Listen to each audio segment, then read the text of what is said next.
تو اللہ تعالیٰ نے یہ فرشتوں کے سامنے اظہار کیا جس وقت، اس کے بعد اللہ تعالیٰ نے فرمایا کہ میں اس چیز کو بھی جانتا ہوں جو تم چھپاتے ہو، اور اس چیز کو بھی جانتا ہوں تک تمون جو تم چھپاتے ہو، اور جو تم ظاہر کرتے ہو میں اس چیز کو بھی جانتا ہوں۔ اب بات آ گیا کہ علم، آدم علیہ السلام کا علم وہ بڑا ہو گیا، آدم علیہ السلام کا علم وہ زیادہ ہو گیا، اور فرشتوں کا علم کم ہو گیا۔ اب کیا ہے، اب اللہ تعالیٰ نے یہ فیصلہ کر لیا، پورے فرشتوں کو بلا کر یہ فیصلہ کیا کہ اب میرا حکم ہے کہ تم آدم علیہ السلام کے سامنے سجدہ کرو، سجدہ ریزی کرو آدم علیہ السلام کے سامنے۔ اب یہ بات یاد رکھیں کہ سجدہ صرف اللہ تعالیٰ کی ذات کو ہے، صرف اللہ کو ہے۔ ہم اگر سجدہ کرتے ہیں، کوئی بڑے سے بڑا آدمی ہے اس کے سامنے ہم سجدہ نہیں کر سکتے۔ حضور کا فرمان ہے کہ اگر سجدہ کرنے کا اللہ حکم دیتا تو ایک بیوی کو یہ حکم دیتا کہ وہ اپنے خاوند کے سامنے سجدہ کرے، لیکن سجدہ جو ہے اپنے سر کو جھکانا، اپنے ماتھے کو جھکانا اور اپنے سر کو زمین پر رکھنا، یہ کسی انسان کے سامنے نہیں ہو سکتا، صرف اور صرف اللہ کی ذات کے لیے ہو سکتا ہے۔ تو اس طرح پھر اللہ تعالیٰ نے آدم علیہ السلام کے سامنے صرف وہ اللہ نے حکم دیا تھا، اور وہ حکم وہاں تک ختم ہو گیا۔ اب کوئی بھی آدمی یہ نہیں کہہ سکتا کہ سجدہ تو اللہ تعالیٰ نے حکم دیا تھا فرشتوں کو، تو اس طرح آدم کے سامنے سجدہ کرنا جائز ہے۔ تو فرشتوں کے لیے جائز تھا، لیکن ہمارے لیے کسی انسان کے سامنے، کسی قبر کے سامنے، کسی بھی چیز کے سامنے ہم سجدہ نہیں کر سکتے۔ اگر سجدہ کر سکتے ہیں تو وہ فقط اور فقط اللہ تعالیٰ کی ذات کو سجدہ کر سکتے ہیں۔ تو پھر اللہ تعالیٰ نے حکم دیا، وہ اللہ کا حکم تھا، اور اس حکم کو ٹھکرانا گویا کہ وہ اللہ تعالیٰ کی نافرمانی تھی۔ تو اللہ تعالیٰ نے قرآن پاک میں فرمایا وَإِذْ قَالَ رَبُّكَ لِلْمَلَائِكَةِ اسْجُدُوا لِآدَمَ فَسَجَدُوا إِلَّا إِبْلِيسَ أَبَىٰ وَاسْتَكْبَرَ وَكَانَ مِنَ الْكَافِرِينَ۔ اللہ تعالیٰ نے تمام فرشتوں سے کہا اسجدوا، سجدہ کرو، لآدم، آدم علیہ السلام کے سامنے، فسجدوا، تو سب نے سجدے میں اپنے سر کو جھکا دیا۔ وہاں پر جبریل بھی تھے، میکائیل بھی تھے، اسرافیل بھی تھے، اسرائیل بھی تھے، تمام جو فرشتے تھے، منکر نکیر بھی تھے، وہاں پر کرامن کاتبین بھی تھے، وہاں پر داروغ جنت بھی تھے۔ وہ تمام کے تمام جتنے فرشتے، آسمان کو اٹھانے والے، زمین کو اٹھانے والے، سورج کا نظام چلانے والے، بارشوں کا نظام چلانے والے، ہواؤں کا نظام چلانے والے، تمام فرشتے، روح قبض کرنے والے، وہاں پر جو ہے وہ آدم کے سامنے سر بسجود ہو گئے۔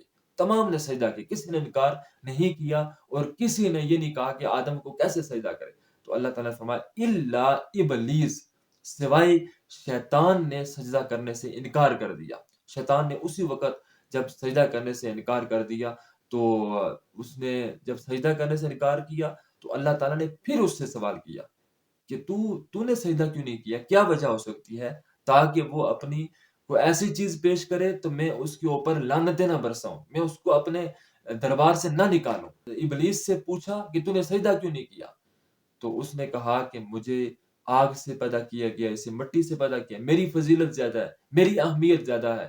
تو اللہ تعالیٰ نے اسی وقت اس کو راندہ درگاہ کر دیا، یعنی اپنے دربار سے، اپنے اس سلطنت سے اللہ تعالیٰ نے نکال دیا، اور نکال کر کہا کہ تو میری جو ہے وہ بارگاہ سے نکل جا، تو مردود ہے، تو لعنتی ہے، اور تو اس کے بعد میرے دربار پر حاضر تو نے نہیں ہونا۔ تو شیطان اس وقت جو ہے وہ دربار سے نکل گیا۔ اس کے بعد کیا ہوا، آدم علیہ السلام کو حکم ہوا کہ اللہ تعالیٰ نے حکم دیا کہ اب تجھے فرشتوں نے سجدہ بھی کر دیا، تیری اہمیت بھی زیادہ ہوگی، تجھے فضیلت بھی میں نے عطا کر دی، اور تجھے اس کائنات کے اندر میں نے وجود بھی بخشا۔ اب اللہ تعالیٰ نے حضرت حوا علیہ السلام کو آدم علیہ السلام کی پسلی سے پیدا کیا، اور پھر ان دونوں کو، یعنی حوا علیہ السلام اور آدم علیہ السلام، ان کو اللہ تعالیٰ نے قرآن پاک کے اندر حکم دیا کہ اے آدم، یا آدم اسکن انت وزوجک الجنت وکلا منها رغدا حیث شئتما ولا تقربا هذه الشجرة فتکونا من الظالمین۔ اللہ تعالیٰ نے فرمایا کہ اے آدم اسکن، ٹھہرو، هذا الجنہ، اس جنت کے اندر ٹھہرو، وکلا منها رغدا حیث شئتما، اور اس جنت میں جو چاہو تم کھاؤ، جو چاہو تم استعمال کرو، جو جنت کی لذتیں ہیں، جو جنت کی نعمتیں ہیں، جو جنت کی جتنے بھی انعامات ہیں، اس سے آپ فائدہ حاصل کرو۔ تم بھی اور تمہاری بیوی بھی.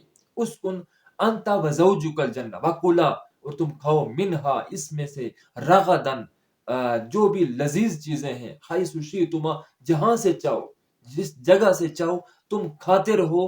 تمہیں کوئی بھی منع کرنے والا نہیں، تمہیں کوئی بھی انکار کرنے والا نہیں، تمہیں کوئی بھی روکنے والا نہیں ہے. تم جو چاہو کھاتے رہو. لیکن اللہ تعالیٰ نے وہاں پر پابندی لگا دی، تھوڑی سی پابندی، تھوڑی سی شرط عائد کی.